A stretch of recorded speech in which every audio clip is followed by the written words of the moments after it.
Monsieur Jean, j'aimerais que vous nous parliez d'une acquisition historique, en fait, qui va être présentée aujourd'hui. Pouvez-vous nous en dire plus? Oui. Ben, la Cinémathèque québécoise, et c'est un secret bien gardé, possède l'une des plus belles collections de cinéma d'animation au monde, et en particulier une collection tout à fait exceptionnelle de films des pionniers de l'animation américaine.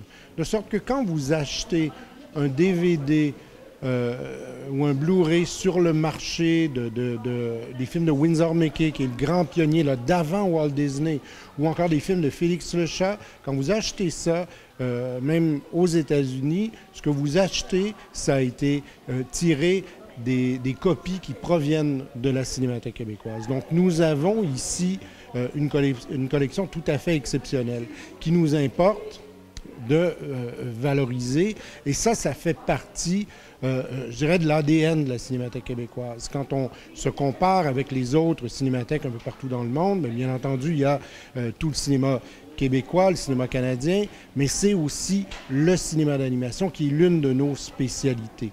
Alors, Gertie le dinosaure, c'est un film majeur parce que c'est le premier film dans lequel on a un animal qui se comporte comme un humain, ce que feront par la suite les Mickey Mouse, les Bugs Bunny et tous ces autres animaux qui traversent l'histoire. Et donc, ce qui est bien quand même, c'est que c'est un dinosaure, donc un animal disparu, très ancien, qui est à l'origine de cette longue lignée. C'est un film merveilleux, très court, là, qui dure une quinzaine de minutes, et qui, justement, donc, installe cette grande tradition. Et on est très fiers à la Cinémathèque d'être les détenteurs d'éléments précieux donc, de cette époque majeure de l'histoire. Qu'est-ce que vous auriez à dire? Souvent, on pense que ce genre de festival, comme Éléphant Classique, s'adresse plus aux cinéphiles. Qu'est-ce que vous auriez à dire pour inviter les gens qui sont peut-être moins... Oui, mais quand on regarde des films comme ceux-là, quand on regarde aujourd'hui à la Cinémathèque française qui présente des films de Méliès. Méliès, c'est un personnage extraordinaire. Bon, c'est l'un des premiers cinéastes de l'histoire, mais c'est aussi...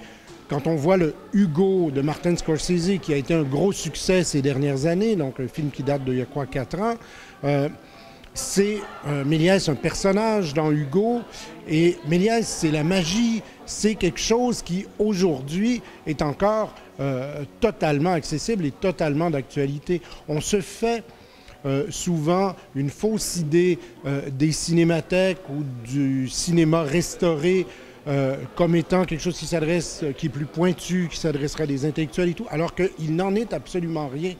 Ce matin, je voyais un film belge qui s'appelle Le Banquet des fraudeurs. C'est un film qui a été réalisé, à la fin des années 50 et qui nous parle d'une Europe, nous parle des frontières, nous parle de migration des humains, mais aussi des marchandises et des biens d'un pays à l'autre. C'est le seul mot qu'on n'entend pas dans le film, c'est mondialisation. Donc ça nous parle du monde dans lequel on vit aujourd'hui. Ce qui se joue dans ce film-là, qui est l'Europe d'après-guerre, l'Europe du plan Marshall, eh bien, ce qui se joue dans ce film-là, c'est le monde dans lequel nous vivons aujourd'hui. Et plus largement, ça nous permet de comprendre les crises qu'on connaît, les crises de migration, les crises politiques dans lesquelles nous vivons actuellement. Et tout ça, non pas sous une forme, je dirais, aride, mais au contraire, on avait un film ce matin qui est un film d'action, un peu une comédie, avec des scènes drôles, avec des moments très, très prenants. Alors, on est dans un cinéma, oui, c'est en noir et blanc, mais c'est bien la seule chose qui vient distinguer de la production actuelle. Et encore, parce que dans la production actuelle, dans les vidéoclips ou dans la publicité ou dans toutes sortes de formes d'expression, le noir et blanc est encore et des formes d'expression qui sont très commerciales. Le noir et blanc est quelque chose qui est encore très actif aujourd'hui, qu'on voit beaucoup. Alors, un événement comme Éléphant nous permet, je dirais, de reconnecter avec l'histoire du cinéma et de se rendre compte que l'histoire du cinéma, les films ne se périment pas.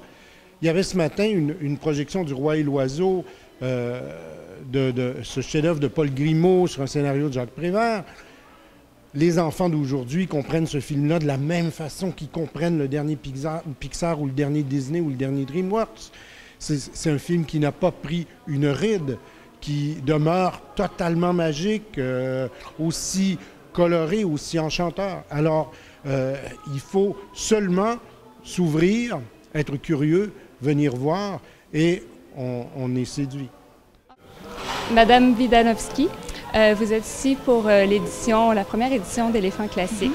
Dans la programmation, est-ce qu'il y a un film qui est incontournable? Dans la programmation d'Éléphant Classique? Écoutez, il y a beaucoup de films qui sont incontournables. Je pense que vous avez présenté ce matin Le Banquet des fraudeurs d'Henri Storck, qui est un film belge, et c'est réellement un incontournable, en tout cas de notre patrimoine belge. J'ai eu l'occasion de voir hier soir un film québécois que je ne connaissais pas, qui pour vous est un incontournable, donc je suis très heureuse de l'avoir vu. Mais je pense que quand on fait une programmation de cinémathèque, ils sont tous incontournables pour une raison. Donc soit c'est parce que l'auteur arrive avec une patte cinématographique différente, soit c'est parce que c'est un film qui a marqué l'inconscient collectif, donc la culture. Je dirais plusieurs niveaux de lecture pour qu'un film soit incontournable. Donc, et puis après, il y a aussi le choix du cœur. Donc ça peut être un incontournable. Voilà, Autant n'emporte le vent sera toujours peut-être un incontournable pour certains, et un grand classique. Donc tout comme un film de Louis de Funès. Mais donc.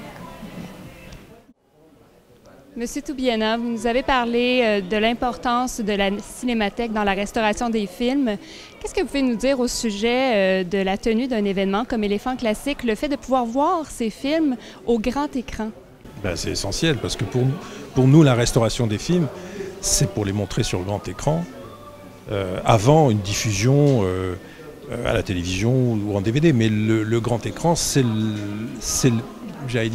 l'épreuve première, c'est l'essence même du cinéma, c'est de montrer un film sur le grand écran. Ils ont été faits pour le grand écran, et quand on les restaure, numériquement, avec un retour sur pellicule, c'est pour nous très important, parce que le retour sur pellicule, c'est la garantie de la pérennité de cette restauration. Même si on a après un DCP numérique, c'est pour le montrer sur le grand écran, pour le public. Après que le film sorte en édition, en Blu-ray, en DVD, c'est une deuxième étape. Mais la première étape, c'est le grand écran. C'est pour ça que des festivals comme Elephant, comme Cannes Classique, comme le festival de Cinema Ritrovato à Bologne, qui est essentiel, comme celui que nous organisons aussi à la Cinémathèque française, on a intitulé « Toute la mémoire du monde », c'est vraiment des moments de ritualisation sur grand écran où le public découvre des films qu'il n'a peut-être jamais vus ou dont il a la mémoire, mais une mémoire un peu ancienne, un peu effacée. Le grand écran d'abord, après une vie sur les ordinateurs ou à travers le DVD ou la télévision. Notre télévision en France montre aussi des films restaurés, mais l'écran, c'est vraiment le moment de vérité pour moi. Donc, effectivement, c'est un beau cadeau qu'on fait aux cinéphiles. Ah oui, bien sûr, c'est formidable de faire Elephant ici. J'espère bien revenir, moi, avec des films restaurés par la Cinémathèque française. Là, on montre ce soir la clôture de Elephant. C'est un film qu'on a restauré.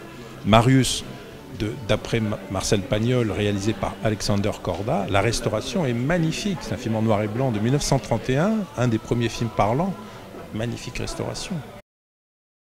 Je me trouve en compagnie de M. Thibodeau, pianiste. Vous êtes ici pour nous plonger dans un univers particulier pour deux courts-métrages en fait, qui vont être présentés. Pouvez-vous nous en parler un petit peu plus? En fait, c'est deux étapes en fait, du cinéma muet. On va commencer par une série de 6 courts-métrages de Méliès. Donc, Méliès, dont on a tiré un film dernièrement sur sa vie. Donc, vous allez voir toutes les féeries, même en couleur, qui avaient été colorées à l'époque à la main, des films français. Et puis, par la suite, on va présenter Gertie le dinosaure. Gertie le dinosaure, c'est un des premiers films d'animation où il y a même un animal qui a une personnalité, même avant Mickey Mouse. On a cette copie-là ici à Montréal parce qu'en 1967, à cause de l'exposition universelle, il y a eu beaucoup de cinéastes d'animation d'Hollywood qui sont venus puis qui ont découvert que ici on se souciait de la préservation du cinéma, ce qui n'est pas le cas à Hollywood. Donc, il y a eu beaucoup de cinéastes d'Hollywood qui ont déposé leurs archives ici et par hasard, on a reçu ce film de 1917 et qui est un trésor mondial en fait. Absolument. Puis au niveau de l'univers musical dans lequel vous allez nous plonger pendant ce moment, pouvez-vous nous en parler? Pour le Méliès, en fait, des féeries. Les féeries, je vais faire quelque chose qui ressemble un peu à Debussy, à Ravel, parce que il y a plein de... C'est bien souvent des feux d'artifice, des parades. C'est soit Debussy, Ravel, ou un peu comme des pièces d'opérette aussi. On les voit presque danser le cancan. En fait, des pièces de cette époque-là à Paris, c'est quand même, je pense, de 1897 à 1907, donc ce sont vraiment des très très vieux films, plus de 100 ans. Pour ce qui est de Gertie le dinosaure, il y a un petit bout au départ que ça va être relativement américain, parce que c'est pas de l'animation, c'est un film réel, et on voit les messieurs qui arrivent avec leur chapeau, avec leurs grosses bagnoles.